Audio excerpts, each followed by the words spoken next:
This video is geared to speak to black people everywhere around the world, Americans, West Indian, Africans, whatever. And basically this video is just to discuss how we're different and why we should embrace our differences. We're genetically different species coming from prehistoric time to the present. But now we're living in a world that seems to be geared to white people of any culture. And basically we're finding ourselves trying to fit in and be accepted in what is being set up. And basically, to be honest with you, we live in a world that's basically a white supremacist kind of world. You have everybody of every color on this planet pretty much waiting for a white Jesus that was born in Africa, but you're still waiting for a white Jesus to return. I just come to realize that, you know what, I am seeing a lot of negative connotation of black people and negative connotation of Afrikind people. So I just wanted to clear some things up because it's a lot of misdirection on the internet, on the TV, everywhere. And I Googled a picture. I was looking up just Neanderthal and going through the genetic information that's available now of Neanderthal. And basically this picture of Spike Lee. I don't know if you can see that Spike Lee. They're using Spike Lee to describe the sloping forehead of a Neanderthal. Well, I'm just doing this video to say that, you know, the genetic fact shows now that black people were never Neanderthals. Black people is an entirely different species than Neanderthal. So the reason why I bring up the Jesus thing, because religion plays into this, and there's people that still think that Adam, you know, gave up one rib and all the other silliness. But I don't want to call it silly because people have their belief and you have a right to believe what you believe. So now I'm just here to talk about the facts and the data that was found. So I'm going to play a short video in a minute just to demonstrate what's been found, but I'm going to give you a little bit of insight of where we are genetically and where we are as far as factual information and not biblical information. The facts now is and remains. In 2010, they through the advancement of genetic processing and being able to understand and sequence genome and genetic information, they found that we didn't all come from one species. Actually, we came from 3 different species of humans or humanoids. There were 1 human species that came out of Africa, and then there was 2 other species that came out of the cold region of the earth, West Asia and Siberia.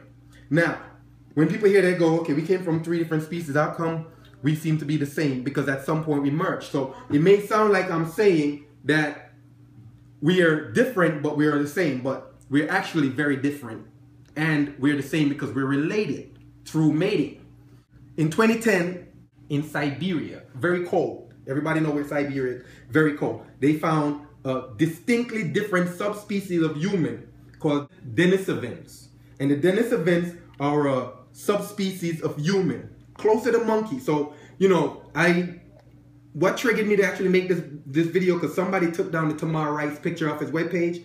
You know, the cop killed him and got off or whatever, and they're celebrating by putting up monkey pictures. Black people were never monkeys. Black people were never cavemen. Black people actually are the least hairy people on the planet. Sub-Saharan African people have the least amount of body hair. But let's not even go in that direction. Let me just go forward. So we came from 3 species. They found that Neanderthal is 1 species, Denisovan is 1 species, and human is a separate species. There's another human species that was also found in 2011 that does not exist on the planet today. So that human species came, mated with the Denisovans, and then died out. It wasn't fit for the planet, so they kind of went extinct.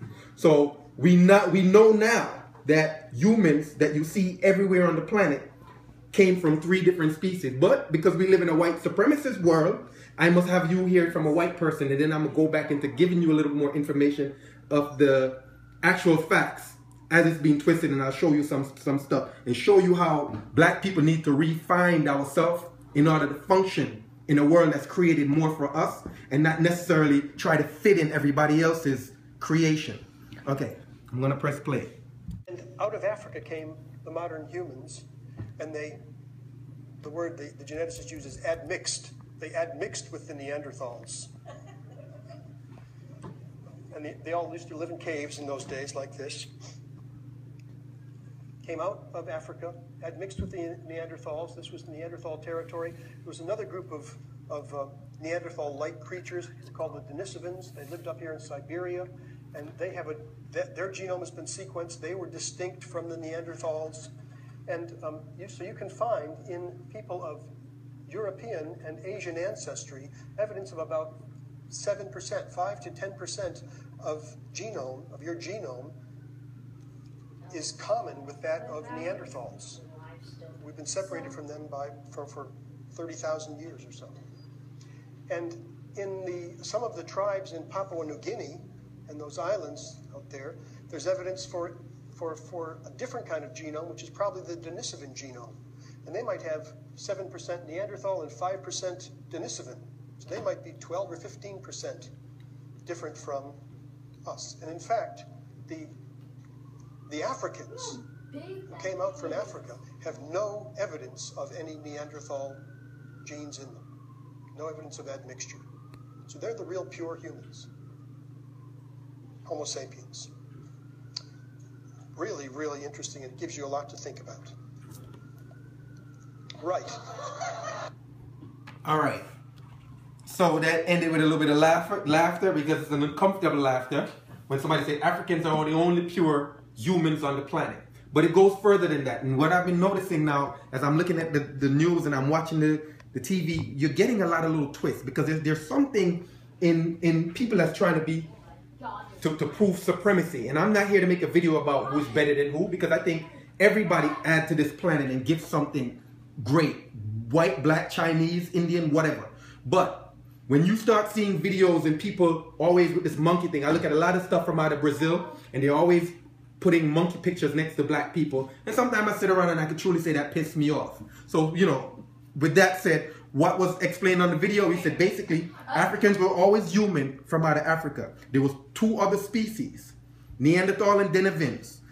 They made it. Now I'm going to go into some details of why we're different and why we should embrace our differences. See, it's not in how you're alike that makes you unique or great. You see, talent is basically how you are different, not how you're alike. So if somebody is talented in a room and they go, that guy's talented, he's talented because he's different than everybody in the room. And if you try to be like everyone else, and if you try to be the same as everyone else, then you will lose where your talents are. And you will never be talented if everyone in the room does the same thing. So this is how we're different. In history, what we've been taught is this. Throughout history.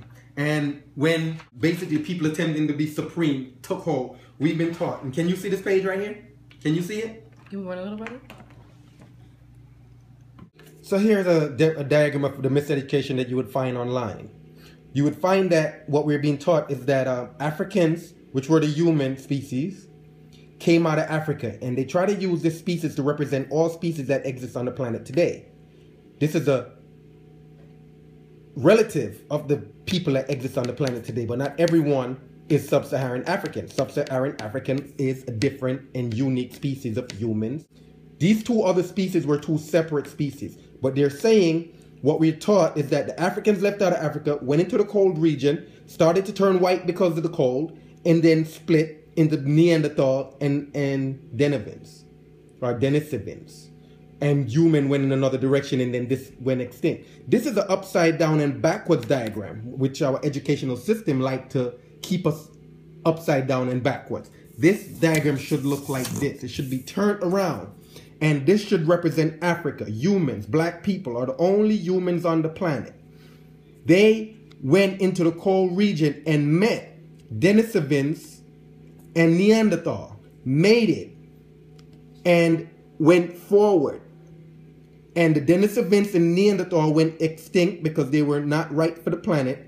And we had a hybrid human, which is all the other races, and black people, which never left out of Africa, moving forward. So everyone didn't move forward from here. Sub-Saharan Africans were always human. And they, in turn, they created every race that exists that are non-black Sub-Saharan Africans moving forward. They're more like monkeys than human. Didn't have the ability to speak. And I'm going to explain that, why we know that now. A lot of diagrams you're going to find online will look like this. Can you see this? Can you see that? Some basic monkey creature, and then somewhere in here, he become a black man. And then when he becomes human, he becomes a white man. In the end of it, and this is incorrect. Really, what would you find is a black man from out of Africa, because they're melanated people. Africans and human are a warm climate species with melanin in the skin. You would have a Neanderthal with no melanin in the skin, and they probably was close to albino. And if you did find them, they would probably have white hair, much like a polar bear and most animals that evolve in the cold. There's polar bears, and then there's black bears and brown bear. They're from the bear species, but the bears that evolved in the cold have no melanin or less melanin in the outer skin. They have a white skin. And they have it should have a situation where you have 3 separate species. The African human come along, probably was some violence, mated, and created the new species. So what the video demonstrated or tried to explain is this. If there were no black people on this planet, there would be no white people on the planet. The only reason why there's any other races on this planet today is because of the humans of Africa, of the African that came out of Africa and made it. The only reason why there's any race, Chinese, Indian, or everybody else that have a hybrid genetics of either some form of Neanderthal and some form of Denisovans in their system is because of the African. When 2 species meet, they must have similarities in order to mate and to have viable offspring that could reproduce. So, in the case of, let's take something that we know. In the case of a mule comes from a donkey and a horse. A donkey and a horse makes a mule. If the female is a horse, it's a mule. But if the female is the donkey, then it's a hinny. Most people on this planet never heard of a hinny. But a hinny is a donkey and a horse where the female is the donkey and the male is the horse. When you take a mixture of a donkey and a horse, the chromosomes are not necessarily the same. I think, so a donkey has 62 chromosomes, a horse has 64 chromosomes.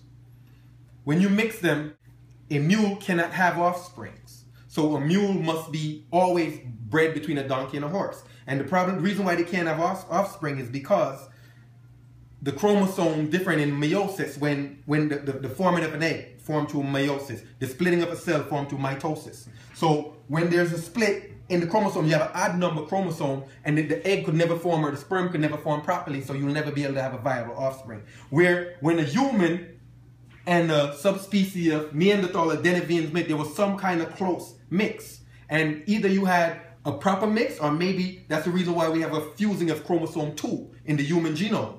Because chromosome 2 could have possibly fused and get you some kind of viable offspring that could create sperm or egg. Now, the difference between Denisovans and humans, or Neanderthal and humans also.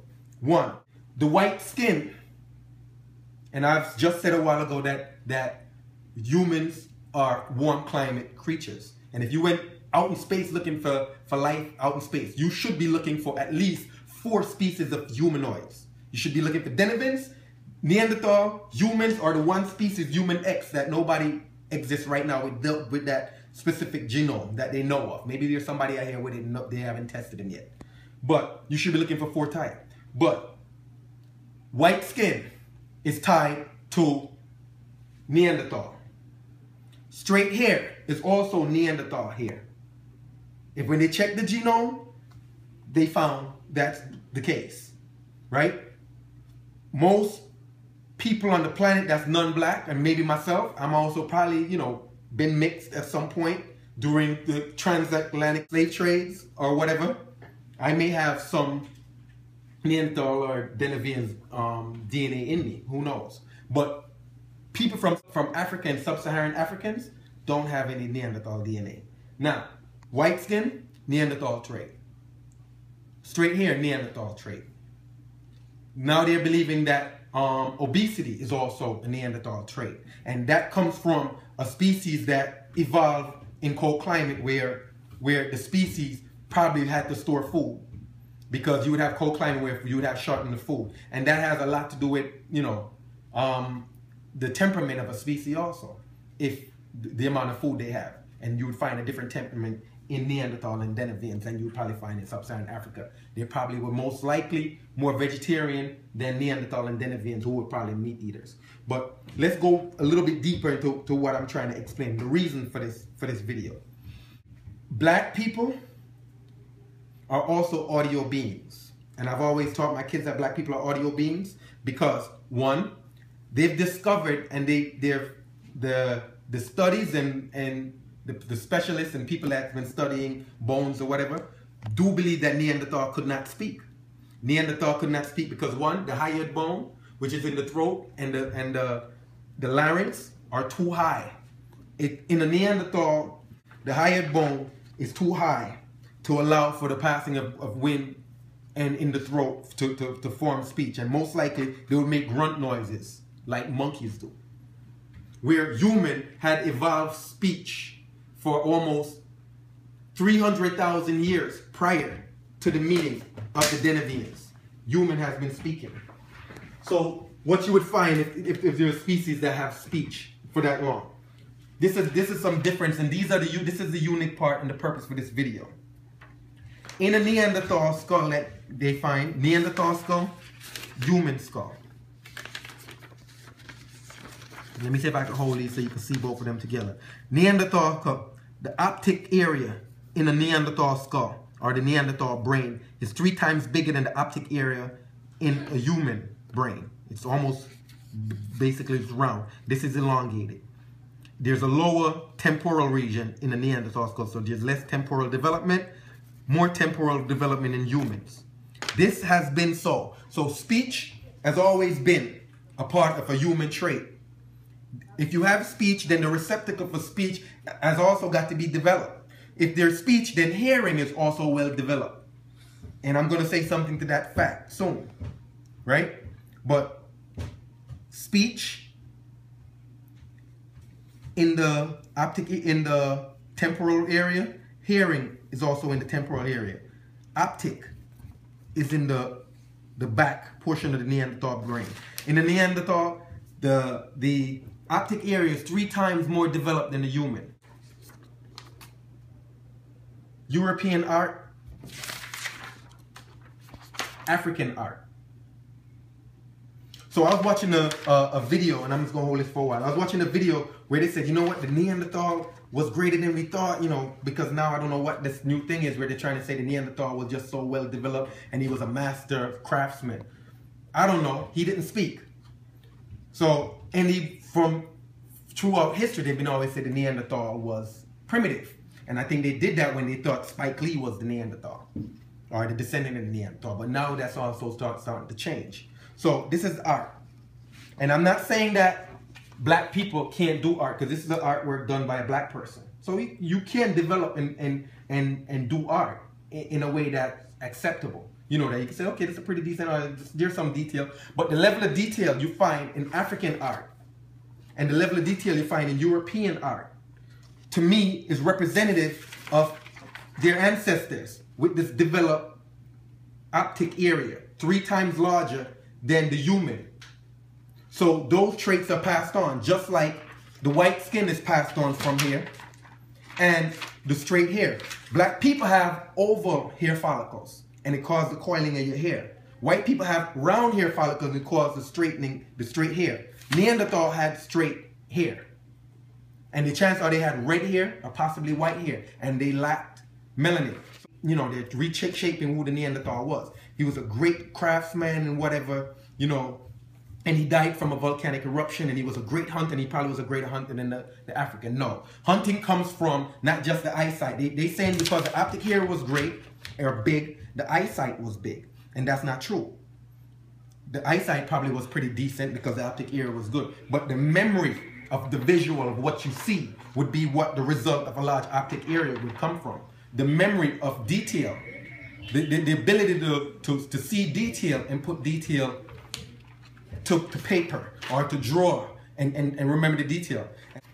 Because in humans, 300,000 years prior, and the fossils that they found of humans 300,000 years old found that the hyoid bone was in the right place, and the larynx was in the right place, and the pharynx was in the right place. So they were able to speak. And if you could speak, you could pass information through speech. And I've always told my kids, black people are audio beings.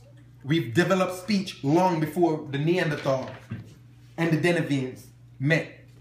And we're living in a world that's basically, we're sending our kids to school in a visual environment and teaching them, and it's well saying, well, maybe their brain ain't as good. And you have people like Antonin Scalia, Supreme Court Justice in 2015, saying black people should go to slower school because black people are, you know, not as swift mentally. And that's the same, you know, white supremacy bullcrap that they've been pushing since the last 500 years. When black people have developed lots of great and have circumnavigated the earth, that you found makes sculptures of black African heads in Mexico. So black people knew the world was round before Columbus came and saying the world was flat.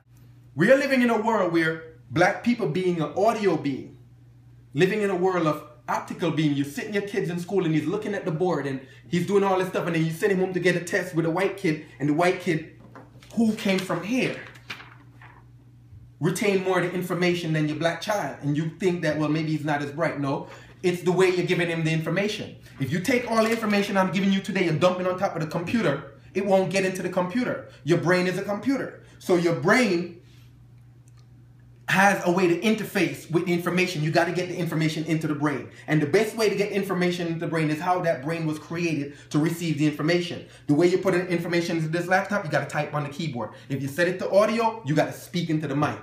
But you're sending your kids to school and you're telling them to operate, and we're operating in a white supremacy world. You're telling them to operate in a manner where they're going to be outgunned by somebody with a great optic area. So I'm going to say this. If you take a dog and a cat has 38 chromosomes and a dog has, I think, 78 or something to that effect. Dog have about 78. They will never be able to mate. But they're very different creatures. A dog has 400 times more olfactory sense than a human. 400 times more. Right? And for some reason, you can't pinpoint what really makes a cat unique, but a cat is also unique. You never get a dog to do what a cat does. If you try to have your cat or your dog hunt mice, your dog will go to wherever you think the mice is, the hole, and he would bark at it, he would make a lot of noises, wag his tail. You never catch a mice. A cat will sit there for an hour and stare at the hole and don't even twitch a muscle. Don't move his tail, his whiskers, nothing, and wait. The patience is different. But if you try to get that dog to hunt mice, you'd be shooting that dog up with attention deficit disorder drug in about 4 days, because you're like, this dog is not focusing, right?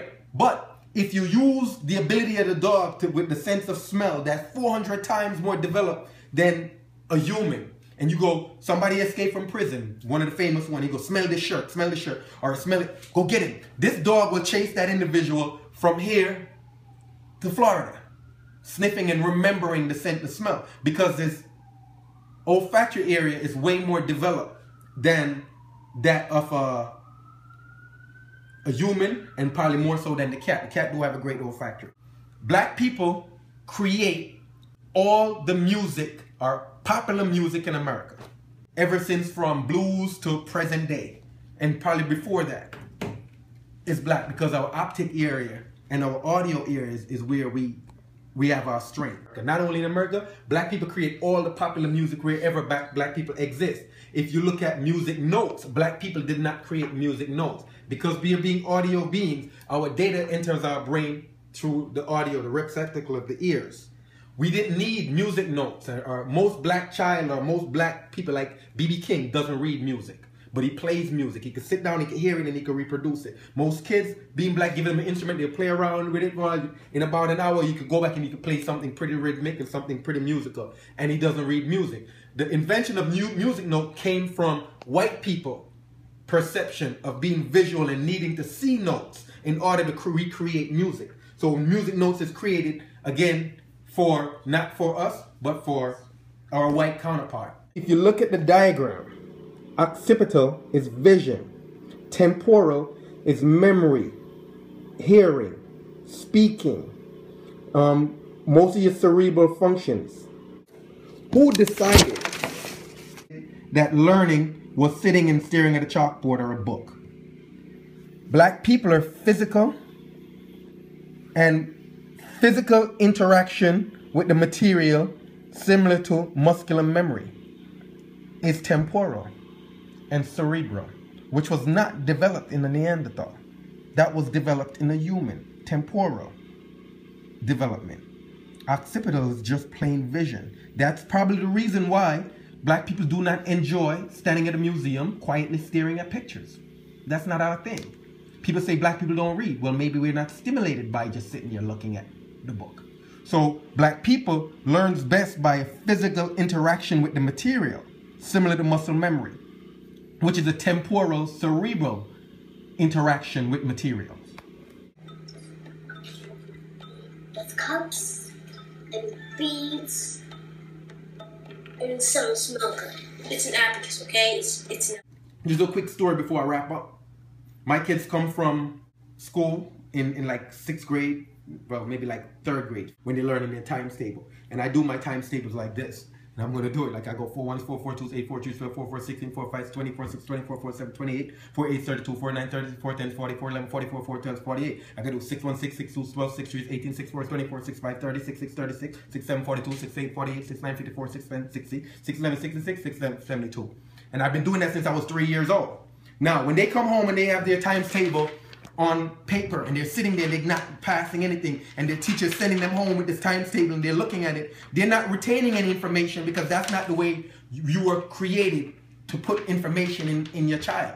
Your child is an audio being. You are an African. You're a human. This is a times table chart created by Nikola Tesla. And because white people are visual, or because people that descended from, carry this genetic of the Neanderthal genetic with the bigger optic area, you would convert most things that you learn into visual. And this is the problem we're having as black people in school. Everything is being converted to visual to suit the world that we live in a white supremacy. So this is Nikola Tesla's times table chart. A lot of white people right now and black people don't know what it means. But just like how I did my times table verbally when I was young and 3 years old, when I learned my times table, I did it because we sung it.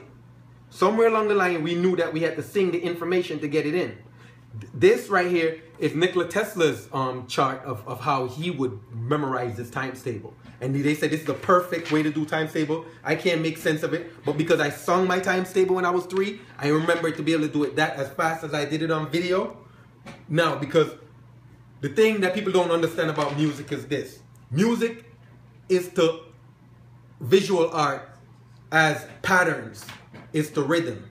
And rhythm is pattern in music. And if you tell a person that, well, black people are audio, so we should tell them the information. If you're going to give a person a visual information you want them to remember, you got to give it to them in a pattern. And they remember the pattern. If you want a black person to remember the information you're giving to them, you got to also give it to them rhythmically and melodically, because melody is pattern in speech. Abacus is an African method of math, which is rhythm and movement. And it looks something like this. The pencil is held between the thumb and the small finger. These 3 fingers are closely packed together. So, the position is called 1. This is 1. Then 2 is the gripping position and 3 is the writing position. So, let's do it in a rhythm. 1, 2, 3. 1, 2, 3. Doing it in a rhythm. 1, pure 2, temporal 3. Mathematics. 1, 2. Melody and increasing and decreasing of octaves and just rhythmic movement is audio patterns. So if you want to give somebody information for them to remember, as a black person who is like I said, who's probably far more developed audially than most other species on the planet, because we've been audio beings from before the Neanderthal even learned to speak, is the way black people are supposed to get information into their brain. The concentration round. Ready. 739, 325, 244, minus 192, 462. That is 1578. correct. 1578. Through audio. So there is no reason why I could know my times table to be able to do it as fast without thinking about it from 3 years old, that I couldn't have been taught, pi to 100 places through music, or I couldn't have been taught every element with atomic weight and the atomic mass from the atomic table through music. And if you look at the way black people approach music, the dumbest kid with the lowest grade in the class could recite Biggie, one of Biggie's verses, on beat, on time, on track, anywhere.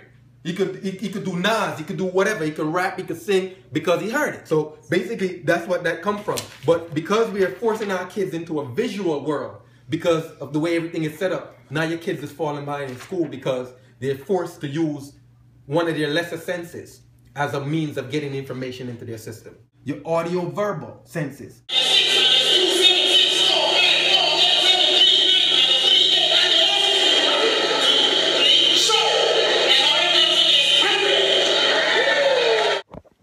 Notice at no time anyone said shh. They're taking a test. Quiet down. Because the kids are functioning on the level that they're meant to function. People see black people dancing. Oh my God, black people could dance, or whatever the case may be. Processing sound and responding to it at the split second you hear it is dancing. The black child is processing the information a little bit fast and he's dancing on beat no matter how fast you make it go. Because he's hearing it and he's processing it as fast as they could click it. Whereas the other person is hearing the same beat and he's processing the information a little bit slower and he looks like he's off beat, because I've danced with white people before. So that's the way it is. But if you give that person something to look at, he'll process that information and get that information in much faster and retain it and put it back out. And that's the reason why they draw in detail. Just like if you give a black kid some sampler and put him in his basement and say, make me some beats, you could go back and pick up some music track in a little while and he has no form of music education. Because the way he processes sound is pretty much well developed.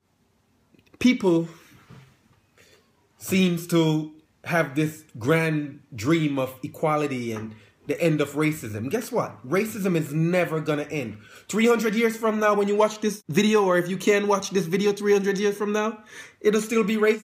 No one who ever strives to be equal can ever get ahead. You cannot run a race trying to be equal and expect to get ahead. If you're competing, you have to compete to win. And in order to compete to win, you must know your strengths and your weaknesses. You must know yourself. You must know your capabilities. Black people, for the last 500-600 years, has been on this path of self-defeat, more or less. We tend to want to incorporate everybody and strive for this equality, and not realizing how much we're being misled and how much of this is miseducation and misdirection. You know, black people were the Moors. If you look at Spain, Portugal, Belgium, the Moors, and you read Shakespeare and you read about the Moors and Othello, those were Africans. Those were Afrikind people living abroad. And they were the most flamboyant people. And when you hear the misdirection of 1492, Columbus sailed across the sea to discover land, that's all fictitious stuff. That's all misdirection. 1492, the Moors suffered defeat from Spain, January 2nd, 1492.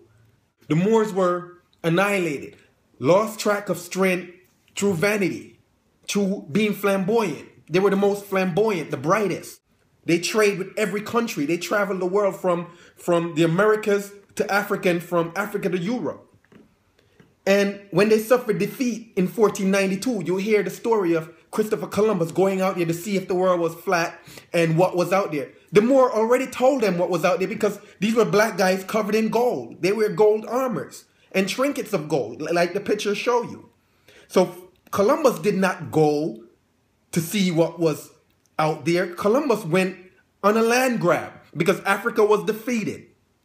The Moors lost themselves. The Afrikind people lost themselves. And for 300 years, from 1492 to almost the 1800 and even to the present, first you were cut off from books for 300 years, so you could not pass your knowledge. You could not pass the methods of teaching and of math and of geometry and algebra and all what we have created in Africa from Egypt and from before Egypt. The Sphinx, the colossal heads that you see in the picture that I posted, those are 10,000 years old. The Sphinx is 10,000 years older than the pyramid, at least. So you got to understand, there was a reason for cutting Afrikind people off from the knowledge. And for 300 years, you're cut off from the knowledge. And you were punished by death for learning how to read. And then one day, you find yourself returning your kids to class 300 years later, and here is the new curriculum. Sit and stare at the board. No more apprenticeship. No more interaction with the media. So now you're trying to function as a visual, optical being. Traits follow genes indirectly. If you want a fox who has a straight tail and pointy ears, to have floppy ears and a curly tail like a puppy, you have to breed out aggressiveness. You breed out aggressiveness, the fox ears curl down and the tail curl. If you breed out light skin and replace it with dark skin, a lot of the temporal traits follow the dark skin, the Afrikind traits, the temporal, cerebral temporal traits. Humans are animals like any other animals. And each species have a trait, a specific trait. So everybody that's running around trying to figure out a way that we will all get along and we'll all kumbaya, you're living in a dream world. Racism will never, ever, ever go away. I have a couple of friends when I was in college that was Indian, and he was dark like me, and he would tell me in India, they're so racist against him, and they're all Indians. I've been to Dominican Republic, Puerto Rico, and I hear the same things, and I don't have to tell you. If everybody become one, you're still going to have separation. Like I mentioned, a donkey, a horse, you have a hinny. You put him in a corral, the hinny hangs out with the donkey because his mother is a donkey and he resembles a donkey. And the mule hangs out with the horses because his mother is a horse and he looks like a horse. And that shit will never change. In people, in animals, and you must understand, when you find the trait of dark skin in the people from Papua New Guinea and the people from the Aboriginal, you find that the people that carries a Neanderthal DNA that is still dark also operate on a temporal level, because some traits follow. And if you find somebody that has bred out the dark skin, the kinky hair, and replace it with white skin and straight hair, the optical traits will follow. I could prove that. You look at the Medgar-Evers scores, you look at the top Spanish school in Brooklyn, and you look at Brooklyn Academy, which is mostly Chinese, white, and Indians, and you'll see the difference in SAT scores. Not because the kids are brighter, it's because the information is not being given in a manner in which he was created to receive it at its best, at peak. And that's what's important. You must receive the information the way you were created and evolve to receive that information. And that is cerebral temporal interaction with the material. Not sitting back and staring at the board or staring at a book and trying to memorize what you see. That is not us. Watch this video, share it. If you're an educator, hope you got some knowledge and you could research everything that I say. And I try to back it up with data. Thank you. Bye.